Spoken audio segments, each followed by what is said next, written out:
di dalam kitab-kitab yang dikarang oleh ulama-ulama Wahabi, merujuk kepada fahaman Ibnu Taimiyah.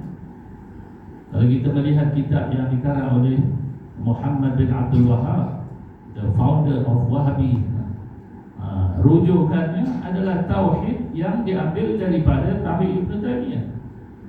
Tauhid Ibnu Taimiyah adalah tauhid yang disebut sebagai tauhid 3T, 3 serangkai: tauhid rububiyah, tauhid uluhiyah, tauhid al-asma wa sifat.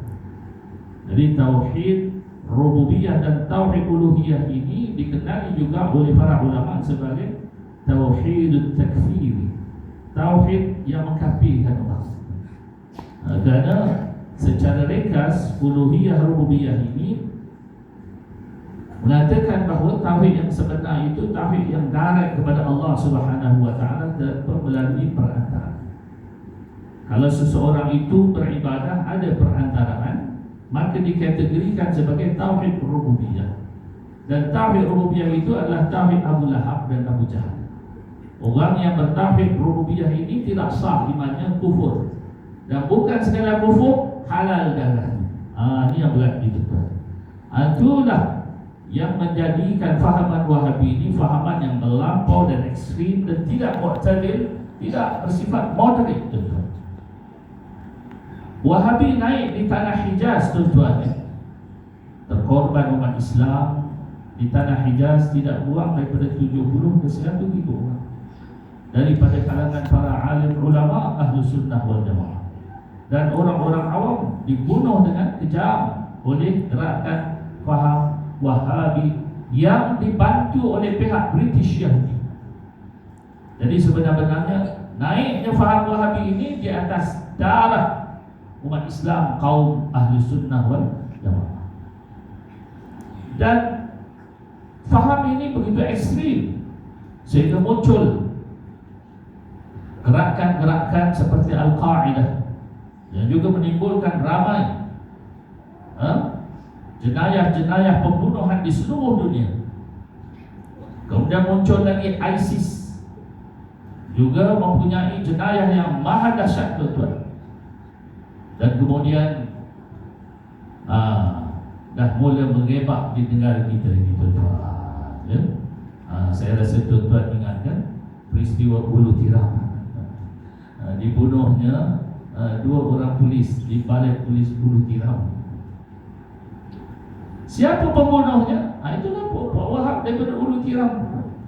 Sebenarnya pada tahun 2000, awal 2000, saya terlibat bersama-sama dengan Jabatan Mufti Negeri Johor. Pada ketika itu Datuk Noh bin Gaduh sebagai Mufti Kerajaan Negeri Johor. Kita mengadakan roadshow di seluruh negeri Johor dekat 2 tahun menjelaskan isu Ahli Sunnah wal Jamaah versus faham Wahabi. Dan ada satu kali saya diminta untuk memberi penjelasan di hadapan Menteri Besar Negeri Johor, dan bersama adun-adun dari hadir orang ramai, kalau tak silap saya dekat 3,000 orang di Dewan Iskandar, kalau tak silap saya.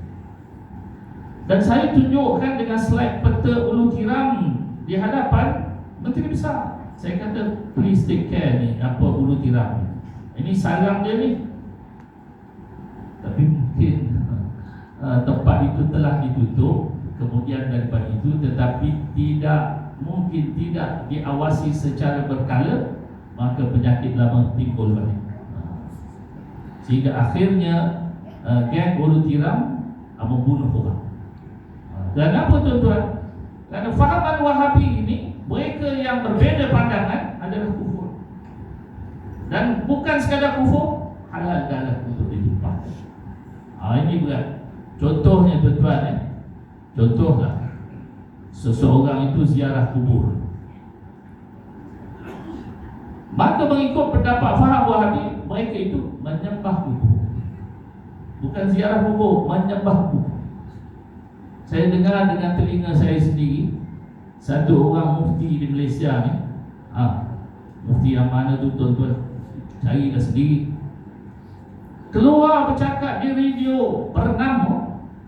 Dia mengatakan apa? Orang pergi ke kubur kubur tu menyembah kubur, katanya.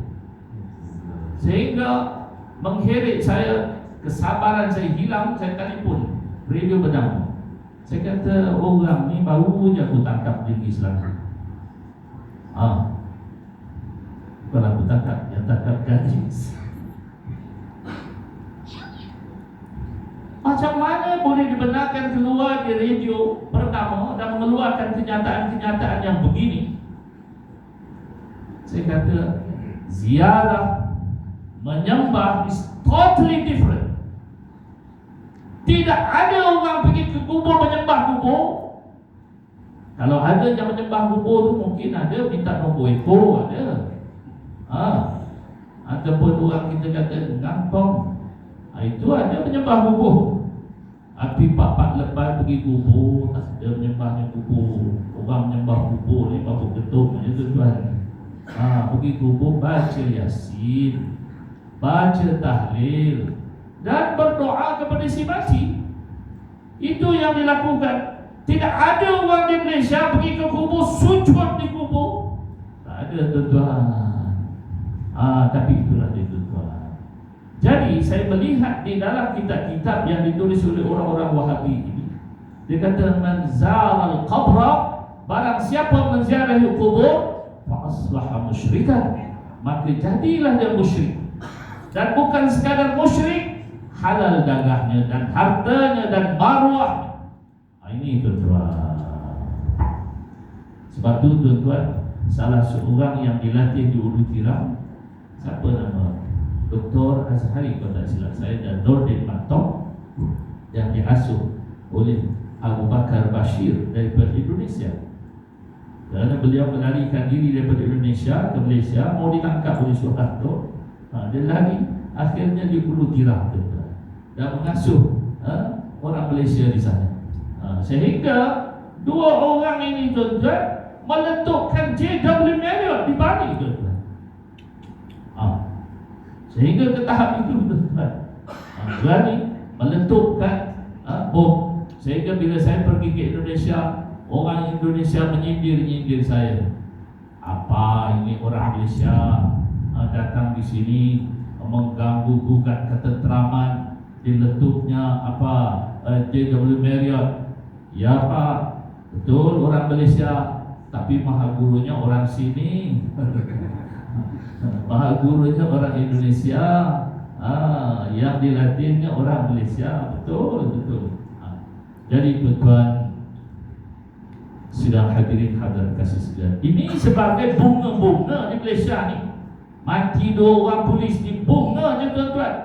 Di Afghanistan, orang melakukan majlis maulid Nabi SAW di masjid. Ada ratusan orang dalam masjid, mereka pasang bom dan meledak dan mati beratus-ratus orang. Kenapa? Karena bagi mereka orang mengadakan maulid Nabi ini adalah syirik, kerana mengagung-agungkan orang yang mati, hatta mengagungkan Nabi, bagi mereka syirik. Sehingga masyhur di kalangan orang-orang Wahabi, inna asaya anfa' min Muhammadin fi qabri. Ini aku punya tongkat ni lebih berfaedah daripada Muhammad di dalam kubur. Dia kata Muhammad dah mati, you got nothing, apa pun tak boleh dapat daripada Muhammad. Sebab tu kalau tuan-tuan pergi ke kubur makam Nabi SAW, cuba tuan-tuan berhenti berdoa di situ lama sedikit, tuan-tuan akan dihalau. Kerana mereka menganggap tuan-tuan melakukan syirik. Sebab itulah tuan-tuan, bila Wahabi masuk ke tanah Hijaz tuan-tuan, seluruh makam di Baqi', di Ma'la diratakan serata bumi. Sehingga pada hari ini kubur-kubur yang ada di Ma'la, di Baqi', kita dah tak kenal siapa punya kubur tuan-tuan. Nama dah tak ada tu. Semua dirobohkan. Makam-makam para sahabat semua dirobohkan. Hatta rumah-rumah sahabat dirobohkan semua tuan-tuan. Dan di antara yang dirobohkan adalah kubbah maulid Nabi SAW, iaitu kubbah tempat lahirnya Nabi SAW dirobohkan, diletakkan bom sehingga meledak, dan Kemudian tempat itu dijadikan tempat tambat binatang, dijadikan tempat yang selama ini berkurun lamanya, dijadikan tempat orang bertabarruk, bersembahyang, beribadah, mengambil barakah daripada jasad Nabi sallallahu alaihi wasallam. Apa jadinya tuan-tuan? Jadi tempat berak kencing binatang-binatang ternakan tuan-tuan. Sehinggalah satu dunia mengecam pihak kerajaan Saudi. Kenapa? Sehingga begini sekali mereka lakukan terhadap makam ataupun tempat kelahiran Nabi sallallahu alaihi wasallam. Berakhir mereka tidak tahan dengan tekanan umat Islam di seluruh dunia, maka bentukanlah tempat itu menjadi maktabah. Tetapi tidak pun ditulis ini apa Maulid Nabi ke tak ada, dia tulis itu maktabah Makkah. Jadi siapa yang tahu, siapa yang tidak tahu, tak tahulah tuan-tuan. Kerana mereka menganggap orang-orang yang bertabarruk itu adalah syirik, dianggap menyembah selain daripada Allah Subhanahu wa taala. Jadi tuan-tuan sidang jamaah yang dikasihi sekalian, fahaman Wahabi ini fahaman yang ekstrim, dan ada pun pegangan Ahli Sunnah wal Jamaah Al-Asy'ariyah adalah pegangan yang mu'tadil, yang sederhana, bukan sahaja menaungi umat Islam, hatta menaungi orang-orang yang bukan Islam. Ini terbukti tuan-tuan di dalam pewartaan Al-Asy'ariyah wal Maturidiyah, di dalam enakmen pentadbiran agama Islam negeri Sabah. Kebetulan ada program di Sabah. Duduklah saya dengan Datuk Mufti di pejabat lama juga, rasanya dekat 2 jam menyembang dengan beliau. Apa dia kata?